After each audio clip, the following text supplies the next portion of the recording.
ठीक ही तो बोला था सरकार आपका। ठीक सरकार बोली है कि मुर्गी बेचो, अंडा बेचो, सुअर पालो, बकरी पालो, छकड़ी पालो और हम रोजगार नहीं देंगे। हमारा कृषि प्रधान देश है। नमस्कार, जोहार। आपके साथ मैं हूं डॉक्टर विवेक पाठक और आप देख रहे हैं खबरों और सकारात्मक बहस का शानदार शो द ओपन फोरम 24। हमारी आज की बहस झारखंड सरकार की ओर से शनिवार को जो कई युवाओं को 10,000 से अधिक युवाओं को नियुक्ति पत्र दिया गया है, उस विषय को लेकर हमारी आज की ये बहस है। और इस बहस में हमारे पैनल में जुड़ चुके हैं कुछ जाने माने चेहरे। आइए सबसे पहले आपको उनका परिचय करा दिया जाए।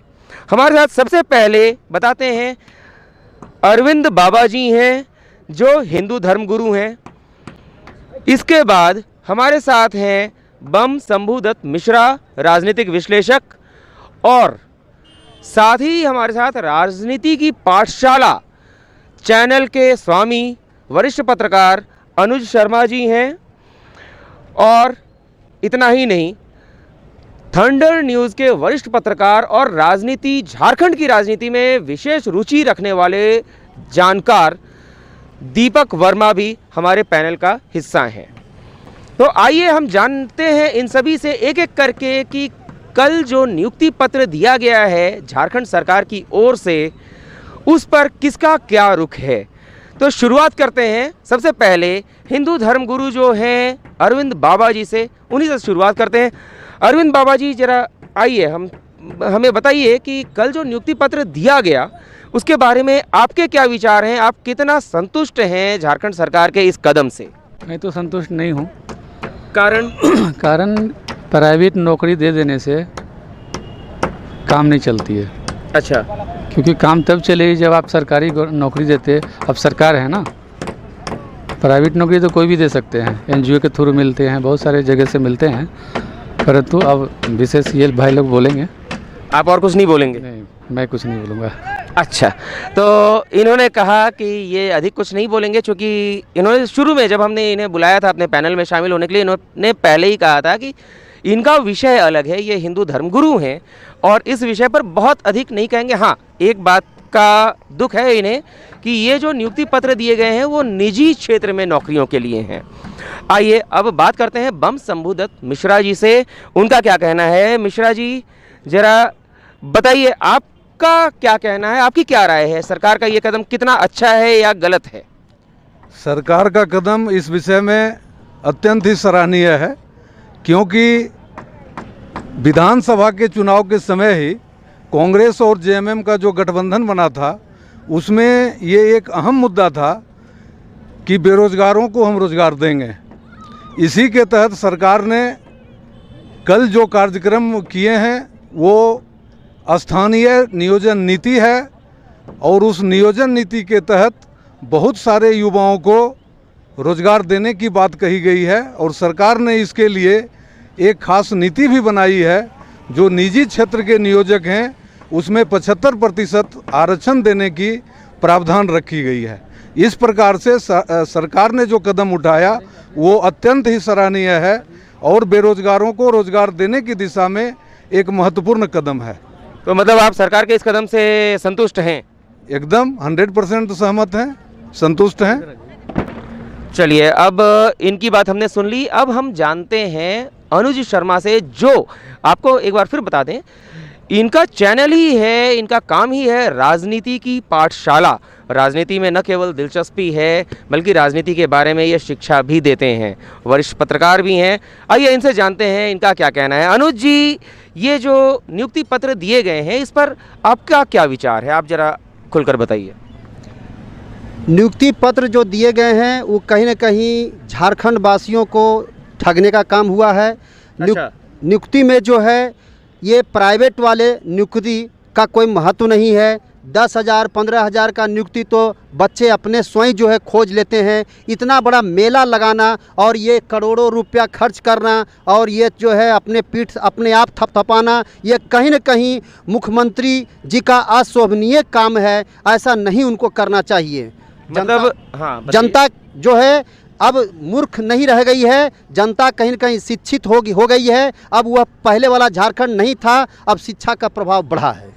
मतलब आप कल के इस कदम से संतुष्ट नहीं है, खुश नहीं है? नहीं, बिल्कुल नहीं है, और बहुत लोग इनके खिलाफ में हैं। ऐसा नहीं कि हम ही केवल खिलाफ में नहीं हैं, बहुत लोग खिलाफ में हैं। चलिए, ये बात थी अनुज शर्मा जी की। अब हम दीपक वर्मा जी से बात करते हैं, इनकी क्या राय है, और उसके बाद हम अपनी बहस को आगे बढ़ाएंगे। शुरुआत करते हैं, पहले दीपक वर्मा से बात करते हैं, उनका क्या कहना है। दीपक जी, आप मेरे नज़दीक आइए। ये जो नियुक्ति पत्र दिए गए हैं निजी क्षेत्र के लिए, इसके बारे में आपका क्या कहना है? देखिए, सरकार जब बन रही थी, बनने से पहले उन्होंने घोषणा किया था कि हम यहाँ के युवाओं को नौकरी देंगे, और उन्होंने इस वादे के लिए प्रयास तो किया, लेकिन फिर कोविड आ गया, और इस कोविड के बाद इस कोविड के कारण वो जो करना चाह रहे थे वो कर नहीं पा रहे थे, और फिर फाइनली उन्हें मौका मिला और उन्होंने कहा था कि 2021 हमारा नियुक्ति वर्ष होगा। किसी वजह से 2021 भी नहीं हुआ, 2021 नहीं हो पाया, लेकिन 2022 में उन्होंने तय कर लिया है कि इस बार नियुक्ति देंगे, और उसी का उन्होंने शुरुआत तो किया, लेकिन जो शुरुआत उन्हें सरकारी नौकरी में करनी चाहिए उसे छोड़कर उन्होंने निजी में दे दिया। ये एक प्रश्न चिन्ह सरकार पर खड़ा करती है कि आखिर वो प्राइवेट में नियुक्ति देकर क्या कुछ करना क्या चाहते हैं, वो भी राज्य में नहीं, दूसरे राज्य में। अब जब युवा वहाँ से जाएंगे, दूसरे राज्य में जाएंगे, वहाँ नौकरी करेंगे, तो 10,000 या 10,500 की नौकरी पाकर वो कितना अपना भरण पोषण कर पाएंगे, एक भी एक सवाल है। हालांकि सरकार ने नियुक्ति देकर एक बहुत बड़ा सहयोग किया कि इस कोरोना काल में पिछले 2 सालों में बेरोजगारी बहुत बढ़ गई। बाहर युवा, जो यहाँ के युवा बाहर जा रहे थे, 5,000 6,000 की नौकरी पा रहे थे, उन सबको छोड़कर आना पड़ा था, बेरोजगार इधर घूम रहे थे। अगर वैसे युवाओं को, अगर उन्होंने 10,000 11,000 युवाओं को चुनकर कुछ रोजगार दिया है किसी न किसी माध्यम से, तो एक सराहनीय है। हाँ, प्रश्न जरूर है कि वो सरकारी नियुक्ति अभी तक नहीं दे पाए हैं वो। तो मतलब इसमें आप सरकार के इस कदम से खुश भी हैं और दुखी भी हैं, दोनों? जी, खुश इसलिए हैं कि उन्होंने कुछ तो दिया जो अब तक नहीं दे पाए। दिया तो सही, 10,000 लोगों को एक प्लेटफॉर्म तो दिया, क्योंकि युवाओं से जो हमने बातचीत किया, उनसे जब हमने सर्वे लिया, तो उन्होंने कहा जो है मिला तो सही, something is better than nothing कह सकते हैं, कि उन्होंने कुछ तो युवाओं के लिए दिया है, कुछ तो मिला है। लेकिन अब देखना यह है कि वो सरकारी क्षेत्र में किस तरह से नियुक्तियाँ देते हैं। तो दीपक जी की भी बात आपने सुन ली। अब हम लोग शुरुआत करते हैं अपने इस गर्मा गर्म बहस का, और जानते हैं कि किसका पलड़ा भारी है। शुरुआत करते हैं एक बार फिर से इन्हीं पैनलिस्ट्स के साथ, और बम शंभुदत्त मिश्रा जी से पहला प्रश्न। बम शंभुदत्त मिश्रा जी, आप कह रहे हैं कि आप सरकार के इस कदम से बहुत खुश हैं, जबकि इसी पैनल में शामिल अनुज शर्मा जी का कहना कुछ और है। ये इस कदम से ना तो संतुष्ट हैं ना खुश हैं। दीपक जी ने तो ये कहा कि कुछ तो दिया सरकार ने। अब आपका क्या कहना है? आप भी आ जाइए, बताइए आप लोग का क्या कहना है।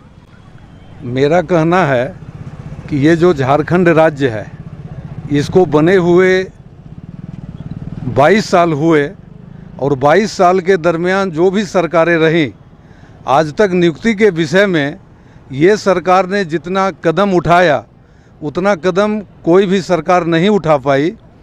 और जहाँ तक निजी क्षेत्र और सरकारी क्षेत्र का बात है, ये सरकार ने सरकारी क्षेत्र में भी काम करने के लिए, जैसे पारा टीचर का मामला था, उस मामले के लिए नियमावली बना करके उन लोगों को भी नियोजित करने का काम किया। उसके अलावा कृषि क्षेत्र में अधिकारियों को नियुक्ति किया। जेपीएससी के द्वारा बहुत सारे अधिकारियों को नियुक्ति पत्र दिया गया। और नहीं, वो पहले की नियुक्ति पत्र की बात नहीं हो रही है, अभी जो तत्काल अभी की बात पर चर्चा हो रही है। अभी वर्तमान में जो इन्होंने स्थानीय नीति बना करके, स्थानीय नियोजन नीति बना करके निजी क्षेत्र में लोगों को रोजगार देने का काम किया है, ये बहुत सराहनीय कदम है। इन लोगों ने जो हमारे बोलिए हाँ, बताइए। इसमें हम रोकना चाहेंगे इनको कि स्थानीय नीति ये जो है ना निर्माण नहीं किए हैं। स्थानीय नीति लागू जो है रघुवर सरकार के समय हुआ था, जिससे लोग खुश थे और प्रभावित थे। अभी तक कोई नीति को लागू करने के लिए डरता था, जो लागू जो है रघुवर सरकार ने किया। और ये जो बोल रहे हैं कि प्राइवेट नौकरी दिया, सरकारी यहाँ तो जेपीएससी में तो खाली घोटाला ही घोटाला हुआ है। आप बताइए आपका नहीं जवाब। नहीं, कहीं कुछ घोटाला नहीं है। अभी जो भी स्थानीय नीति की बात हो रही है, रघुवर दास की सरकार में 1985 और फलाना ढेकाना की बात थी। ये नीति नियोजन के लिए है। हमारे झारखंड में जितने भी निवेशक आएंगे। बताइए दीपक जी, बोलिए। नियोजन नीति की बात कर रहे हैं सर, तो मैं कहना चाहूँगा कि नियोजन नीति तो अभी तक बनकर तैयार हुई नहीं है, और आप कह रहे हैं नियोजन नीति के तहत दी गई है। ना स्थानीय नीति अभी तक फिक्स हुई है, ना नियोजन नीति हुई है, ना ही रोजगार की बात की गई थी। अभी मैं वही बात कर रहा हूँ कि सरकारी रोजगार नहीं मिल रहा है, ये प्राइवेट सिर्फ दिया गया है निजी क्षेत्रों में। सरकारी स्तर पे या झारखंड में ही देते तो कुछ बात कह सकते थे। सरकार एक मिनट, हाँ बोलिए। लोगों को नियुक्ति देगी, समझने वाली बात है। सरकार कितने लोगों को नियुक्ति देगी? सरकार अपने बलबूते सभी विभागों को निर्देशित किया है। हाँ, सरकार कितने लोगों को नियुक्ति देगी? हाँ। सरकार के आंख पर जो है ना पूरा पट्टी बंधा हुआ है। वो मंत्री बन जाता है, मुख्यमंत्री बन जाता है, पता नहीं चलता है कि कौन सा विभाग में कितना सीट अभी खाली है। आप आंकड़ा जो है कीजिए। एक हम शिक्षा विभाग का हम लेते हैं, जो +2 स्कूल की बात हम कर रहे हैं। अरे कि अभी ये सरकार कोरोना काल से, 3 लाख अभी बच्चे ये हैं, सरकार पढ़ाने वाला कौन है? कोरोना काल से उबर पाई है। राजनीतिक शास्त्र में पढ़ाने वाला कौन है, बताइए इस पर। उभरते ही कोरोना काल से उभरते ही हमारी जो अभी वर्तमान में झारखंड की सरकार हेमंत सोरेन जी के नेतृत्व में चल रही है, प्रत्येक दिन कोई न कोई नया काम नियोजन के विषय में और हमारे युवाओं के विषय में वो चिंता कर रहे हैं। और आप लोग कह रहे हैं ये नहीं होता है। दीपक जी आप बताइए। आप युवाओं की बात कर रहे हैं सर, तो मैं तो यही देख रहा हूँ कि पिछले 2.5 से 3 सालों में युवा सिर्फ और सिर्फ कर रहे हैं तो आंदोलन, चाहे वो जेपीएससी के हों, चाहे वो पंचायत सचिव अभ्यर्थी हो, चाहे फिर आप जो अभी धरना प्रदर्शन कर रहे थे लगातार आंगनबाड़ी सेविकाओं भी जो ठीक है, आंदोलन है। एक सेकंड, आंदोलन, युवा आंदोलन कर रहे हैं। सरकार बनी है तब से युवा आंदोलन कर रहे हैं। बताइए। हमारी सरकार ने तो चुनावी घोषणा पत्र में भी कहा था कि यदि हम रोजगार नहीं दे पाएंगे तो हम बेरोजगारी भत्ता देंगे। ठीक ही तो बोला था सरकार। आप ठीक सरकार बोली है कि मुर्गी अंडा, मुर्गी बेचो, अंडा बेचो, सुअर पालो, बकरी पालो, छकड़ी पालो, और हम रोजगार नहीं देंगे। हमारा कृषि प्रधान देश है। रोजगार यहाँ पर बात हो रही है, सरकारी नौकरी की भी चर्चा हो रही है। आप बताइए। एक मामले में देखिए, मैं एक मामले में सराहना देना चाहूँगा कि युवाओं के प्रति वो काफ़ी संवेदनशील है, लेकिन मैं कह रहा हूँ कि अगर वो देते रोजगार तो रोजगार देते सरकारी क्षेत्र में। नहीं, कोई परिभाषा नहीं बतलाया गया है रोजगार का। रोजगार का मतलब सिर्फ आप सरकारी नौकरी समझेंगे तो ये उचित नहीं होगा। रिक्तियां हैं सर, उन्हें पूर्ति कैसे करेंगे? फिर अगले सरकार की तैयार करें। आप एक और बात मैं कह रहा हूँ कि देखिए, मैं सरकार चलती है ना, सरकार कहती है कानून से चलती है, सिस्टम से, संविधान से उसकी योजनाएं होती है। एक मिनट, ऐसे नहीं। पहले एक दीपक जी की बात पहले पूरी हो जाए, उसके बाद फिर आप लोग के पास भी मैं आऊंगा।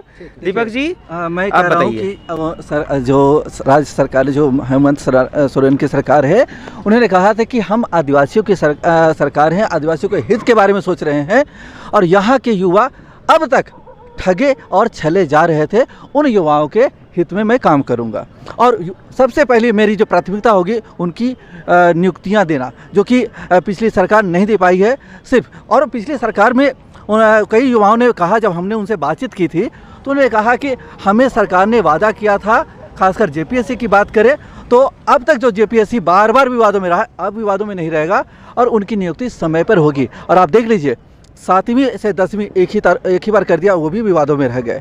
तो कैसे कह सकते हैं? सरकार कोशिश कर रही है। कहीं ना कहीं मुझे लग रहा है कि जो गठबंधन बढ़ गई ना, महागठबंधन, वो कहीं ना कहीं एक दूसरे को पैर खींचने का काम कर रही है। अब इसी पर मैं हिंदू धर्मगुरु जो हैं अरविंद बाबा जी से एक टिप्पणी तो लूँगा। आप जरा बताइए, थोड़ा निकट आइए मेरे, आप ये बताइए कि जो आंदोलन हो रहा है युवाओं का और जो विवादों में जेपीएससी का मामला रहा है, इसको लेकर आपका क्या कहना है? सरकार की नियुक्ति पत्र देने से सब कुछ शांत नहीं हो जाता, बताइए। सरकार की नियुक्ति पत्र देने से सब कुछ शांत नहीं होती है, उनको नौकरी देनी पड़ेगी। जी, नौकरी है ना? सरकारी या निजी? निजी नौकरी से काम नहीं चलती है। अगर निजी नौकरी लेना होता, प्राप्त करना होता, तो जेपीएससी को तैयारी क्यों करते लोग, एग्ज़ाम क्यों देते लोग? तो ये इन्होंने बहुत बड़ी बात कही है, आप ध्यान से सुनिए कि अगर निजी क्षेत्र में ही नौकरी करना होता तो जेपीएससी की तैयारी और कंपटीशन की। हाँ जी, नियुक्तियों को लेकर एक बात और मैं कहना चाहूँगा। युवाओं से हमने बातचीत की तो हमने जब पूछा कि आपकी सैलरी क्या है, तो किसी ने कहा 10,000, किसी ने कहा 10,500, ऐसा कुछ कहा। जब मैंने कहा कि डेली वेजेस क्या है, तो उन्हें खुद नहीं पता है कि उनका डेली वेजेस क्या है। तो उन्हें मालूम होना चाहिए कि अगर वो एक दिन भी नौकरी नहीं कर जाएंगे तो उनका सैलरी कटेगा, मतलब डेली वेजेस में वो है, उन्हें पता नहीं है। तो ये पता नहीं कि अगर वो महीने में उसके 30 दिन की नौकरी है और अगर वो 20 दिन जाते हैं तो उन्हें 10 दिन की नौकरी का सैलरी कटेगा, तो कैसे वो अपना भरण पोषण करेंगे? ये तो ठगा जा रहा है, ये तो छलने की बात हो रही है। ये छलने की बात हो रही है, छलने की बात कह रहे हैं दीपक जी। नहीं, इनका जो कहना है वो कह रहे हैं अपने हिसाब से, लेकिन इस प्रकार का कोई उसमें नीति में इस तरह की बातें नहीं आई है, क्योंकि उन्होंने क्लियर किया ही नहीं है नीति में। अगर उन्होंने सब कुछ इसलिए कि जो मजदूर काम करेंगे, जो भी कर्मी होंगे, जब प्राइवेट सेक्टर की बात होगी तो जो भी कर्मी जितने दिन काम करेंगे उतने दिन का ही भुगतान होगा। सवाल ये उठता है कि जो बड़ी बड़ी कंपनियां सरकारी क्षेत्र में जो काम नहीं भी करते हैं ना, बड़ी कंपनियां उनको भी आती है सैलरी मिल जाती झारखंड है। में, आपको मालूम होना चाहिए सरकारी क्षेत्र में जो काम कर रहे बड़ी हैं कंपनियां उनको नहीं भी जाता तो मिलता है। फिर कैसे? जो बनाए गए हैं वेतनमान, उसके अनुसार जो हमारे झारखंड के एमबीए होंगे, तकनीकी शिक्षा प्राप्त जो हमारे विद्यार्थी होंगे, जो बेरोजगार होंगे, उन्हें प्राथमिकता मिलेगी और अच्छे स्केल पर हम लोग उनसे भी बातचीत करके, समन्वय सरकार के साथ करके हम लोग उनको अच्छा वेतन भत्ता दिलवाने की दिशा में भी सरकार पहल करेगी। सरकार पहल करेगी अनुज जी, सरकार पहल करेगी। अच्छा, सरकार जो है पहल करेगी, वर्षा होगी तब खेती होगी, तो ये सब तो चलता ही रहता है। ये लोग तो, ये सरकार ही बना है केवल वादा कर करके कि हम भवन निर्माण के लिए आपको 3.5 लाख, 3.5 लाख जो है वादे तो सभी करते हैं। हाँ, वादे सभी करते हैं। राजनीति चल रही है, राजनीति चल रही है, तो इसको काम करके दिखाया है। इसमें जो है इन्होंने काम करके दिखाया है, इनकी सरकार ने काम करके दिखाया है। नहीं, ये जो है कहीं ना कहीं जो है ना, केवल ठगने का काम हुआ, स्वप्न दिखाने का काम हुआ। ताली क्यों पीट रहे थे? यहाँ पर जो है करोड़ रुपया का खर्चा क्यों किया गया? ये टेंट लगा, ये लगा, इसमें जो है समय है तो खर्चा करना पड़ेगा। नहीं, लेकिन यहाँ आप सभी को मैं रोकना चाहूँगा। अभी कुछ दिन पहले इसी स्थान पर, मोराबादी मैदान में, इसी स्थान पर भारतीय जनता पार्टी के राष्ट्रीय अध्यक्ष जेपी नड्डा की एक रैली हुई थी, जिसमें काफ़ी खर्च हुआ था। उसको लेकर सत्तारूढ़ दलों ने बहुत आपत्ति उठाई थी, तो ये भी उसी इसका एक हिस्सा है। एकदम वाजिब है, क्वेश्चन उठाना वाजिब है कि आप जो है जितना रुपया इसमें किए, परंपरा आ रही है। नहीं, इसी विपक्ष में रहते हैं वो हमेशा सरकार का अवहेलना करते हैं, सरकार के विपक्ष में बात करते हैं, जनता को बरगलाने का काम करते हैं। जनता को हम बरगलाने का काम नहीं करने के लिए बात बता रहे हैं। हम कह रहे हैं कि जनता को यदि आप सच्ची सेवा करना चाहते हैं तो आप पुराने फैक्ट्री सब वो क्यों नहीं खुलवा रहे हैं, जहां पर कि आपका जो है नियोजन होता। आप प्राइवेट में किसी को 10,000 20,000 के लिए उड़ीसा भेजिएगा और पश्चिम बंगाल भेजिएगा, क्या वहां जा कर के आपका बच्चा सूटेबल रहेगा? नहीं रहेगा, उसको बंधुआ मजदूर बना लिया जाएगा। फिर आप क्या कीजिएगा? तो अपने राज्य में क्यों नहीं आप जो है नियोजन नीति करते हैं? हमारी तरफ से तो ये प्रयास भी किया गया, हमारी सरकार ने कम से कम एक कदम तो आगे बढ़ाया। इसमें विपक्षी दलों को और लोगों को सहयोग करने की यहाँ जरूरत है, ताकि हम लोग झारखंड के विकास में, यहाँ के युवाओं के भविष्य के लिए अच्छा काम कर सकें। सहयोग करने की बात है, लेकिन इसमें एक बहुत बड़ी बात इन्होंने कही, जो मुद्दा अभी बातचीत में दब गया। दीपक जी से इस पर राय लेते हैं। दीपक जी आइए मेरे निकट। इन्होंने कहा कि जो बच्चे यहाँ से नौकरी के लिए बाहर जाएंगे उन्हें बंधुआ मजदूर बना लिया जाएगा। वो तो बात सही है, बिल्कुल कह रहे हैं, क्योंकि अगर वो आंध्र प्रदेश में नौकरी करने जाते हैं तो बहुत बड़ी डिस्टेंस है और उसको लौट के आना मुश्किल होगा। और भाषा की भी दिक्कत होगी, बहुत बड़ी दिक्कत होगी, भाषा की तो समस्या हो गई ही वहाँ रहने और अपनी सारी अन्य व्यवस्थाओं को। लेकिन 10,000 की नौकरी अगर करेंगे तो 5,000 6,000 तो उनको खाने रहने का है, क्योंकि रहने की व्यवस्था तो सरकार दे नहीं रही है। तो रहने खाने की का खर्च होगा, उसके बाद क्या खाएंगे और क्या वो परिवार को भेजेंगे, तो वो तो हो गया सिंगल मैन रह कर का काम कर रहे किसी तरह से, तो फिर उन्हें भी कुछ और सोचना पड़ेगी। किसी को जबरन नहीं भेज रही है ना, उसके लिए तो यहाँ के लोग इच्छुक हुए, बिल्कुल बिल्कुल उन्हें इस बात की जानकारी दी गई, वो उस कंडीशन पर जाने को राजी हुए, तब तो जा रहे हैं। लोग तो काम करने झारखंड से विदेश भी जाते हैं, किस प्रकार रहते हैं आपने तो देखा होगा। हमारी सरकार ने इस बात के लिए हम आपसे वापस लाने का काम किया। बिल्कुल, वो बहुत अच्छा काम किया, वो सराहनीय है। मैंने ये नहीं कहा कि मैं सरकार के खिलाफ, लेकिन मैं ये कह रहा हूँ कि वो लॉलीपॉप क्यों दे रहे हैं बार बार, झुनझुना लॉलीपॉप, बताइए। ये झुनझुना लॉलीपॉप तो क्या दिखाना? नहीं, ऐसा कोई झुनझुना का बात नहीं है। बात यह है कि जब हमारी सारी प्रक्रिया चल रही है सरकारी नौकरी देने की, वो कम से कम हर एक विभाग को निर्देशित किया गया है। मैं ये बात कहना चाहूँगा कि फिर आप भी तो वो पहले भी कर रहे थे, वो पहले भी जा सकते थे, और वो जब सरकार उसको पहल कर रही है तो सरकार सुविधा तो दे। नहीं, वो तो छलावा जो पहले रघुवर दास बीजेपी की यहाँ सरकार थी, एनडीए की, उन लोगों ने युवाओं के साथ धोखा दिया, धोखा देने का काम किया। पंचायत सचिव के बारे में आप क्या कहना चाहेंगे, जिसका कि जो है पूरा नियुक्ति प्रक्रिया पूरा हो चुका है, उसको बस केवल देना था, तो केवल नियुक्ति पत्र देना था, तो क्यों ये जो है रोक लगा करके यहाँ जो है प्रक्रिया में चल रही है, आयोग के अधीन मामला है या कोई न्यायालय से संबंधित मामला है, उस पर सरकार अपनी नजर रखी हुई है और उसका विधि विभाग न्यायालय में नहीं है, उसका न्यायालय में नहीं है, वो केवल रोड पर युवा को लाने का, शिक्षित युवा को वो जो है नहीं कर सकते। विषय का विषयांतर मत कीजिए आप।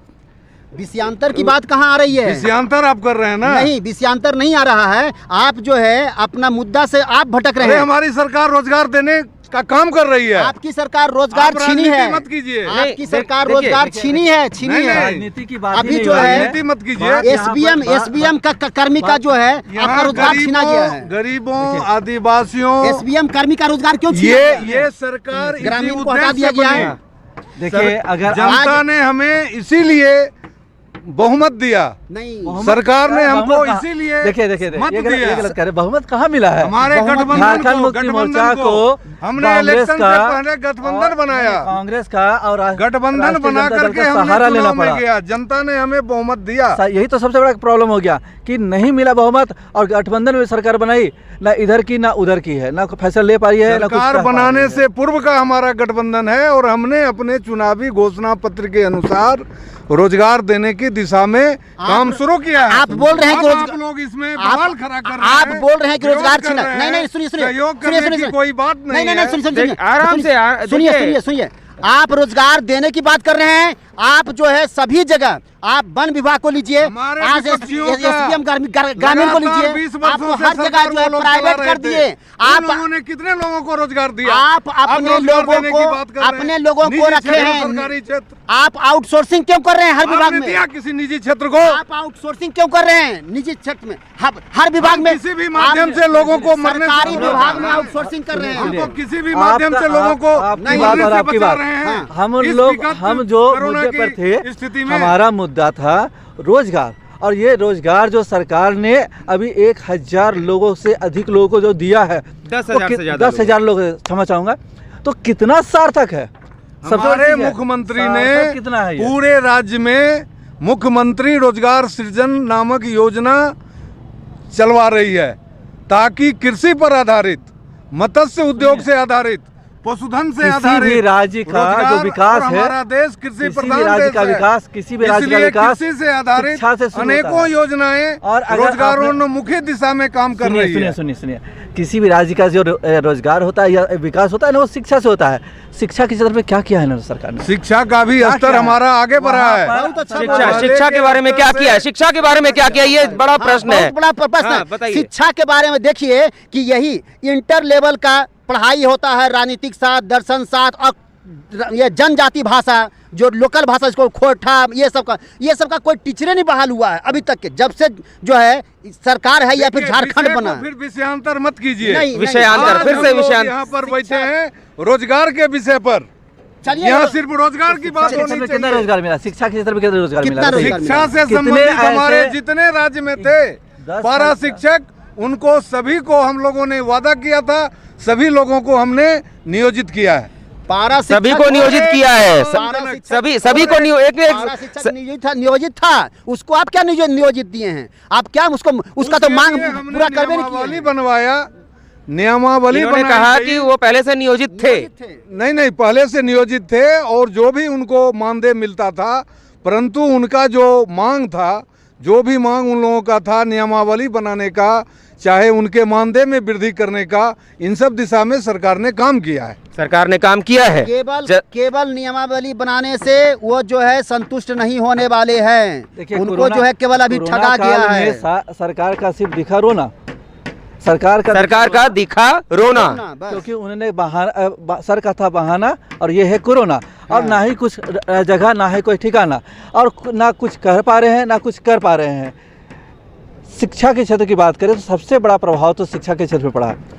कोरोना की वजह से सारे स्कूल बंद हो गए, सरकारी और निजी ये विद्यालय। सिर्फ झारखंड में ही तो नहीं पड़ा, ये विद्यालय पूरे नहीं वैश्विक स्तर पर इसका प्रभाव है। निजी की बात इससे करें, प्रभावित हमारा निजी पूरा क्षेत्रों में देश बात हुआ है। करें तो इसमें जितने सिर्फ भी झारखंड को ही निजी आप विद्यालय नहीं, थे, बहुत से इस निजी, सरकार को दोषी नहीं ठहरा 243, सकते। मैं आपको बता दूं आंकड़ा 243 से अधिक विद्यालय झारखंड के हैं जो निजी विद्यालय हैं, वो बंद हो गए। क्या वहाँ के शिक्षक क्या कर रहे हैं? अब उनका कभी उन्होंने सोचा? सरकारी क्षेत्र में तो कुछ कर ही नहीं रहे, तो प्राइवेट क्षेत्र में भी तो कुछ करे। आपने कहा दिया आंध्र प्रदेश में नौकरी, क्या यहाँ के युवा यहाँ के लायक नहीं है? क्यों यहाँ नहीं दे रहे हैं? यहाँ के युवा यहाँ के लायक नहीं है। जरूर मिलेगी, यहाँ भी मिलेगी। यहाँ जो प्राइवेट सेक्टर के जो भी प्रतिष्ठान है उसमें भी यहाँ के स्थानीय कब मिलेगा अनुज जी कब मिलेगा यहाँ? ये केवल फिर से ठगेंगे, बोलेंगे अबर देंगे और फिर 3 साल बीत गया, 5 साल बीत जाएगा, फिर चुनाव आ जाएगा, चुनाव में फिर लोग ये कह रहे हैं कि कानून बनाया झारखंड जाएगा। की सरकार ने पहल नहीं किया, कानून नहीं बनाया। हमने अपने कैबिनेट में, हमारी सरकार ने अपने मंत्रिपरिषद में इस विचार को ला करके 75% स्थानीय युवाओं को, स्थानीय लोगों को रोजगार देने की दिशा में महत्वपूर्ण कदम सभी को रोजगार मिल गया? 75% मिल गया क्या? 75% जो बात कर रहे हैं, नियुक्तियां होगी एक मिनट 75% जो आप बात कर रहे हैं, पहले क्या झारखंड में विदेश का आदमी आता था? प्राथमिकता दी जाएगी। 3rd ग्रेड 4th ग्रेड में तो 75% क्या 100% हमारी लोकल सरकार लोग काम करता था। अभी क्या बात हो गया है? सबके लिए काम कर ठगने रही वाला है। बात है इसका ये, मतलब ठगने वाला आप बात लोग है। ये मत समझिए इससे जनता जो है गुमराह नहीं होगी, जनता गुमराह नहीं होगी। आदिवासियों की सरकार ऐसा है। बात है। जनता गुमराह नहीं होगी। दीपक जी आप बताइए। अनुज जी जरा शांति, माहौल थोड़ा शांत होना चाहिए, सबकी बात समझ में आए। बाबा जी आप बताइए, क्या जनता गुमराह होगी कि नहीं होगी? अच्छा एक चीज़ बताइए, आप लोगों ने बोला 10,000 को नौकरी मिली, कहाँ तक वो सार्थक है? वही प्रश्न है, हमारा प्रश्न यही है। कहाँ तक वो सार्थक है? और झारखंड की आबादी 3 करोड़ की है। 3 करोड़ की आबादी आपने कितने को तो दिया? ये प्रक्रिया एक सतत मिनट। चलते रहेगा आपने ना। कितने को दिया? ये तो प्रथम भैया, एक मिनट। प्रयास किया गया। आपने कितने को दिया? 10,000। वो भी कहाँ तक सार्थक है भाई?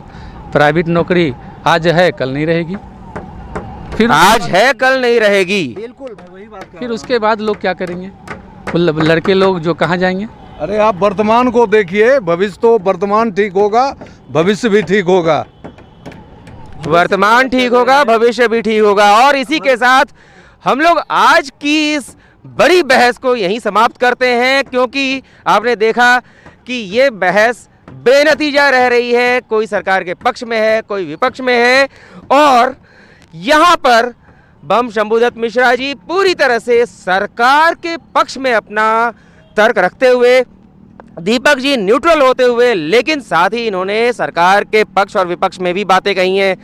अनुज शर्मा जी ने स्पष्ट रूप से कहा कि ये सिर्फ एक छलावा है, और हिंदू धर्म गुरु अरविंद बाबा जी तो साफ साफ कह रहे हैं कि ये जो काम हुआ है ये सार्थक कितना होगा। ऐसी ही एक और बड़ी बहस के साथ, बड़ी खबरों के साथ हम आपके सामने जल्द ही आएंगे, इसलिए बने रहिए हमारे साथ। नमस्कार।